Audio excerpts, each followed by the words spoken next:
Hey everyone, hello again from ENDO 2025, JD Fascinetti. We're here with Alan Erck. Alan is, remind me your title. Chief Commercial Officer. Chief Commercial Officer for Anovo. And Anovo is a specialty pharmacy. Yep. And it's amazing how much work you guys do with the rare community and particularly with the endocrine community. Sure. So welcome. Thank you. Thank you for taking the time to talk to us, and it's great to see you. And good We've to see known you. each other, boy, 6 years. 6 years at least. 6 years. Okay, so tell me how things are at Anovo, and how do you see the endocrine world and the programs that you guys are working on, and how patients can engage and interact with you? Yeah, so things have been incredibly busy the last few years for us. We have a really heavy focus in endocrinology, neurology, metabolic disorders, and ophthalmology. And we're obviously here today supporting the endocrine community and the products that we support. As an exclusive rare disease specialty pharmacy, we do all the work for the manufacturers. So we do everything from the wholesale, 3PL, pharmacy, all the non-commercial dispensing work, which was really helpful for the manufacturer because everything's under one roof. And so the great part about our business is we get to touch the product from the time it's manufactured all the time it goes to the patient, and we do all the patient support services work in-house for each one of our manufacturers. That's wonderful.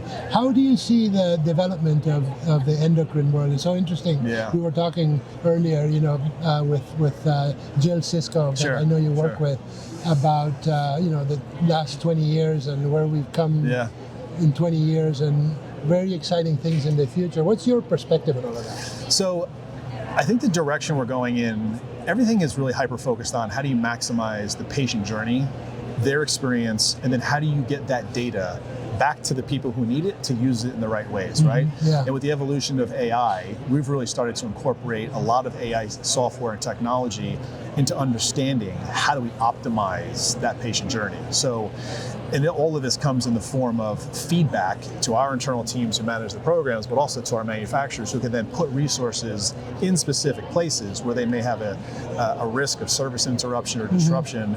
And our adherence rates collectively, not just with our endocrinology products, but also with all the other products we service, are over 97%. So when you say adherence, what is so adherence is, and we use what's called the medication possession ratio calculation. So we do an MPR every single month at every single patient, and we look at those on a monthly basis, and that's basically out of 365 days in the year, patients taking their medication 97% of the time of those days in that year, which is important for compliance outcomes, and that becomes really important. One of the things that drives doctors crazy. Right. And people don't taking their pills. Right. And then the adherence strategies that we help apply, and we work with manufacturer, the caregiver, the physician to make sure that everyone's on the same page to maximize that experience and the outcome, because hardest work sometimes is not getting them on service, it's keeping them on service so that you can impact the outcomes that the clinician was targeting for that specific therapy. What do you see as the challenges of access? Do you see any? So every one of these rare disease drugs requires a prior authorization, right? So they're all high-priced drugs for rare disease patients.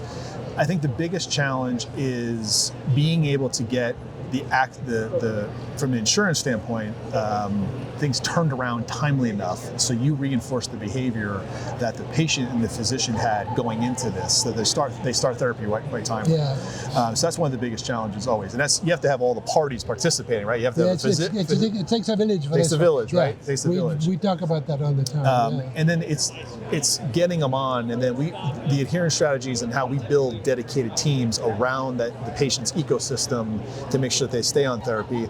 The adherence is always a challenge, right? You want to make sure you keep them on, and that's the manufacturers are always asking us, what are you guys doing to make sure we're both complementing the adherence strategy from both sides, and how do you use the data that we're using, these AI technology that we have, to help give sort of proactive trends that we see. So if we know that something may happen based on a body of a specific end of patients over time from either a discontinuation or at risk standpoint, we try to put resources before that to mitigate anything that was predictable that could be mitigated along the way.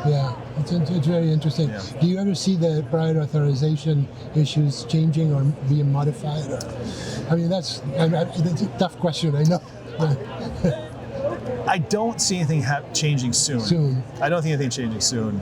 I think getting manufacturers and physicians on the same page as to what the PA criteria are. PA, meaning prior authorization, right? The prior authorization. So getting them on. So every payer or PBM has a different potential set of criteria to satisfy the prior authorization. So if you don't submit the prior authorization in a complete fashion, then you're sitting around on the 30-day review period where you could have lapse in therapy. So it sounds like, simply put, if these guys are talking, life is a lot easier for patients. That's correct. And that's why at Anovo, we feel building the dedicated teams around. So every one of our programs has its own team. So there's no cross-sharing of resources.